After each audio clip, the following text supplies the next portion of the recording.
53명이 탑승한 인도네시아 해군의 잠수함 낭길라함이 지난 21일 발리섬 인근 해역에서 실종되었습니다. 이것은 AP통신 등 복수의 외신에 의해 일제히 보도되며 수많은 사람들의 안타까움을 자아내고 있습니다.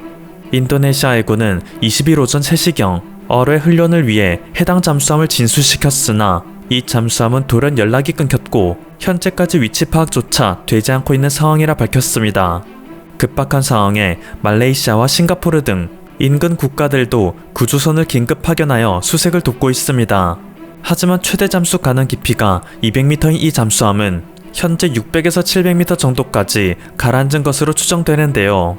때문에 사실상 탑승자들의 생존 가능성은 희박하다는 전문가들의 조심스러운 예측이 나오고 있습니다.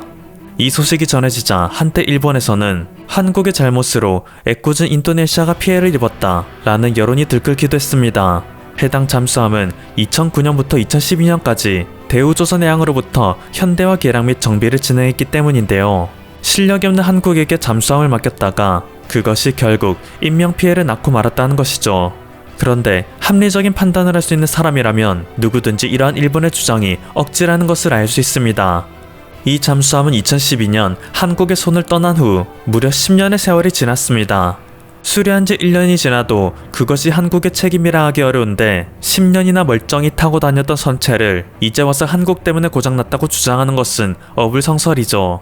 심지어 이 잠수함은 1980년 독일의 조선사 HDW에서 건조되어 1981년 인도네시아 해군에 취역한 선체인데요. 막상 인도네시아는 이 잠수함을 제대로 운용할 줄 몰라 수십 년간 고장난 채로 항구에 정박시켜 놨었습니다. 그랬던 잠수함을 한국에서 값싸게 수리해주고 인도네시아 승조원들을 잠수함 학교에 입교시켜 주어 교육한 뒤 본국으로 돌려보내주기까지 했죠. 덕분에 상당히 노후화된 잠수함이었음에도 불구하고 한국의 손을 거친 뒤 이 잠수함은 오히려 이전보다 더욱 활발히 활동하며 인도네시아 해군 작전의 선봉에 나섰었는데요. 이러한 배경을 전혀 알지 못한 일본은 무작정 한국을 까내리는 여론을 조성하다 문매를 맞고 있습니다. 특히 인도네시아인들의 공격을 받고 있죠. 인도네시아의 불행을 이용하여 혐한 감정을 조장하지 말라. 실제로 일본이 인터넷상에서 혼자 섀도우 복싱을 하는 동안 한국은 직접적인 행동으로 인도네시아를 돕고 나서고 있습니다. 지난 22일 대한민국 국방부는 인도네시아 측에 구조지원 요청이 있을 경우 대한민국 해군은 언제든지 출항이 가능토록 만반의 준비태세를 갖추고 있다 밝혔습니다. 이것은 외교 채널을 통해 인도네시아 국방부 측에 직접적으로 전해진 구조의사였는데요. 현재 인도네시아가 구조의 시급성을 고려하여 싱가포르 그리고 비교적 먼 곳에 있는 호주에까지 잠수함 구조 요청을 했다는 사실을 감안하면 인도네시아는 곧 한국에게도 공식으로 구조 요청을 할 것으로 예상되고 있습니다. 한국이 인도네시아에 파견할 것으로 예측되는 선체는 통영함, 소해함, 청해진함이 있습니다. 통영함에는 원격 무인 잠수정이 탑재되어 있고 소해함은 기뢰 탐지 및 제거 임무를 수행할 수 있으며 청해진함에는 심해 잠수 구조정이 있어 인도네시아의 구조 작업에 큰 도움이 될 것이라 예상되는데요. 특히 심해 잠수 구조정 DSRV는 최대 시속 6km, 최대 작전 수심이 500m 이상에 이르기 때문에 현재 파견되는 구조정 중 가장 고스펙으로 평가됩니다. 현재까지 밝혀진 내용으로는 인도네시아 잠수함의 실종 원인은 정비 부족과 과적으로 유추되고 있습니다. 원래 34명의 인원을 최대로 받을 수 있는 낭길라함이지만 이번 훈련에는 그것의 2배 가까이 되는 53명이 탑승했기 때문이죠. 안 그래도 노후화된 잠수정인데 관리도 제대로 되지 않았고 수용 가능 인원을 훨씬 넘긴 인원이 탑승하여 훈련을 수행했으니 조금이라도 험한 지형이나 거센 조류를 만나면 언제든지 좌초될 위험이 큰 상태였습니다. 따라서 안타깝지만 이들이 현재까지 생존해 있을 확률은 제로에 가깝다는 분석이 나오고 있는 상황입니다. 하지만 그럼에도 한국이 구조지원 의지를 밝히자 인도네시아 네티즌들은 감격의 메시지를 쏟아내고 있습니다. 특히 최근 인도네시아는 각종 자연재해가 발생하여 가뜩이나 국민들이 힘든 정세에 빠져있기 때문에 한국의 따뜻한 손길은 그들에게 큰 힘이 될 수밖에 없는데요. 지난 14일 인도네시아 자바섬에는 무라피 화산이 폭발하였고 10일 자바 동쪽 해역에서는 규모 6.1의 강진이 발생하여 최소 7명의 희생자를 낳고 말았습니다. 그리고 지난 20일에는 인도네시아 서부 북수마트라 지역에서 규모 6.4의 강진이 발생하여 주민들은 쓰나미의 두려움에 떨기도 했습니다. 지난 2018년 인도네시아에서 2256명의 사망자, 1679명의 부상자를 발생시킨 규모 7.5의 술라웨시 대지진의 공포가 떠오르고 있는 상황인 것이죠. 이때 대한민국에서는 유니세프, 세이브 더 칠드런, 월드비전 등 각종 NGO 한국지사에서 국민들의 성금을 모아 현지 피해자들에게 구호 물품을 보내고 군안 작업을 하는데 물심양면 도움을 아끼지 않았는데요. 이번 잠수함 사고에서도 한국이 적극적인 도움의 의지를 보이니 인도네시아 국민들은 크게 감동하고 있는 것입니다. 그리고 이들은 최근 인도네시아 당국이 한국에게 해오던 배은망덕한 행위를 규탄하며 크게 분노하는 여론을 형성하고 있기도 한데요.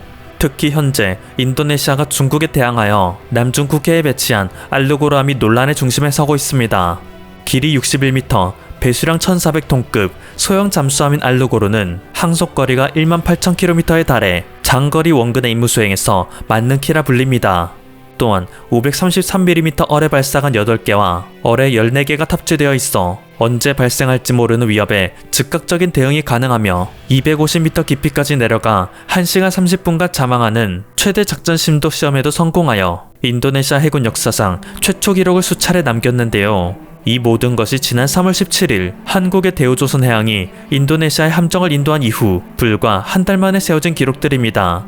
인도네시아를 대표하는 얼굴이 된 셈이죠. 이외에도 현재 남중국해에 배치된 나가파사함과 아르다 데달리함도 각각 2017년과 2018년 대우조선해양이 건조하여 인도네시아에 인도한 잠수함입니다. 인도네시아 해군 국방력은 한국이 맡았다고 해도 과언이 아닌 수준인 것인데요. 충격적인 사실은 이 세 척의 잠수함에 대하여 인도네시아는 아직까지 대금도 다 치르지 않은 상태라는 것입니다. 잠수함 세 척 전부를 합하여 사업비는 1조 1천억으로 책정되었으며 계약금은 1,600억 원으로 약속하였는데 2019년 10월 인도네시아 국방장관이 교체되며 한국에 지급해야 할 대금을 내지 않겠다고 버티기 시작한 것이죠. 인도네시아는 세 척의 잠수함을 한국에게 모두 인도받아 자신들의 작전에 투입한 상태이면서도 1조 1,600억 원의 계약금 중 한 푼도 내지 않은 상황입니다. 이외에도 인도네시아가 KF-X 전투기 분담금 약 6천억 원가량을 연체하고 있다는 것은 널리 알려져 있기에 인도네시아 국민들은 항상 고맙기만 할 뿐인 한국에게 정부는 왜 뒤통수만 치는 행위를 하는가, 한국이 등을 돌리고 난 후 후회할 때는 이미 늦은 상태이다. 지금이라도 모든 대금을 지불하고 연체한 만큼의 이자도 다 내야 한다 주장하고 있습니다. 최근 세계에 공개하여 모든 외신의 주목을 받았던 KF-21 보라매에 대해서는 위기의식까지 드러내기도 하는데요. 어떤 나라가 자신들의 최첨단 기술로 전투기를 개발하는데 기술도 없는 국가를 끼워준다는 말인가? 이것은 앞으로도 인도네시아가 절대 경험할 수 없는 일이다. 한국은 수많은 나라의 전투기를 분석하며 경험치를 쌓았고 그 경험치를 바탕으로 마침내 독자적인 전투기를 개발할 수 있게 된 것인데 인도네시아는 그 귀한 경험을 제 발로 걷어차고 있다. 한국 개발자들은 옛날부터 해외의 기술을 조금이라도 더 배우기 위해 대화도 잘 통하지 않는 외국 개발진들과 친해지려 술도 사주는 노력도 불사했다고 하는데 인도네시아는 몇 푼도 안 되는 분담금을 못 낸다며 깽판을 치니 이보다 어리석은 일도 없을 것이다. 똑같은 21세기에 왜 한국은 세계 10대 강국이 된 반면 인도네시아는 수많은 인구와 자원을 가졌으면서도 아직까지 개발도상국에 머무르는지 알려주는 꼴이다. 자국에서 이렇게 비난 여론이 크게 일고 해외의 모든 언론이 한국의 KF-21 보라매에 대한 극찬만 늘어놓자 그제서야 인도네시아 정부에서는 부랴부랴 짐 싸고 떠났던 인도네시아 기술진을 한국행 비행기에 태워보려는 모습을 보였는데요. 그럼에도 그들은 아직까지도 6천억 원에 달하는 분담금을 줄여주길 요청하고 있으며 납부를 유예해달라는 막무가내 요청을 하고 있습니다.